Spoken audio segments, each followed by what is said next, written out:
जबलपुर में आयोजित विखंडन से एकीकृत डिजिटल मंच के माध्यम से न्याय का सशक्तिकरण के उद्घाटन समारोह में मध्य प्रदेश के मुख्यमंत्री मोहन यादव शामिल हुए। इस अवसर पर उन्होंने कहा कि एकीकृत डिजिटल प्लेटफॉर्म एकीकरण के माध्यम से न्याय को सशक्त बनाना है।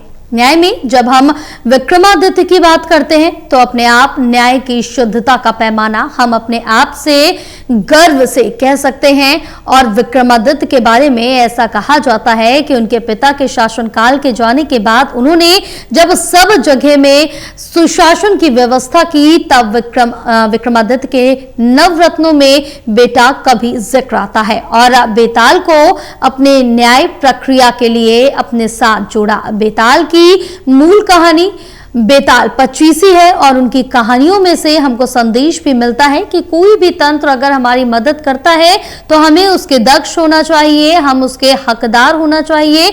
हकदार होने के लिए उनकी कहानियों से समझ आता है बेताल साथ देने को कब तैयार होगा, जब विक्रम उसके लायक होगा।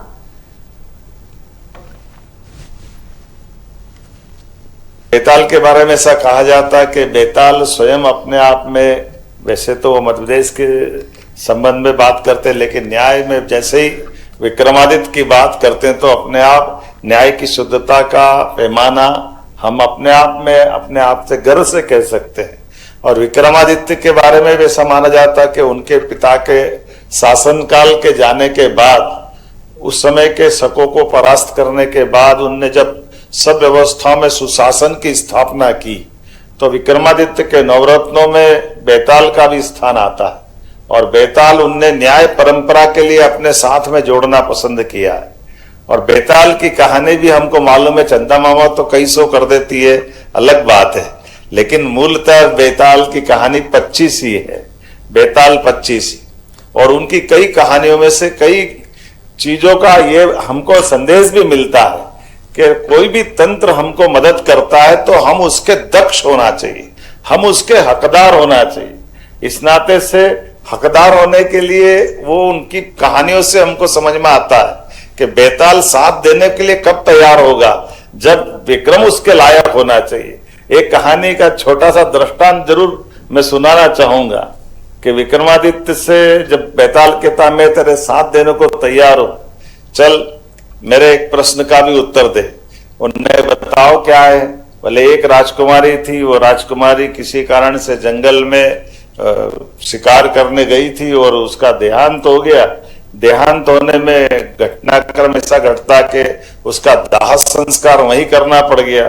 दाह संस्कार करने के बाद के घटनाक्रम में वो बताते हैं कि संयोग ऐसा कि उस राजकुमारी से 3 लोग विवाह करना चाहते थे।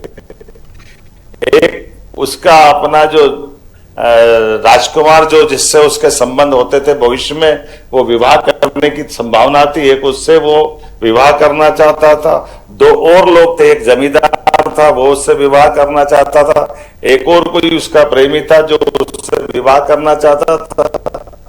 अब ये इसके शांत होने के बाद की घटना में वो प्रसंग उसके दिमाग पे लगाने के लिए बताता है कि संयोग से वो तो उसकी मृत्यु हो गई, उसका दाह संस्कार हो गया।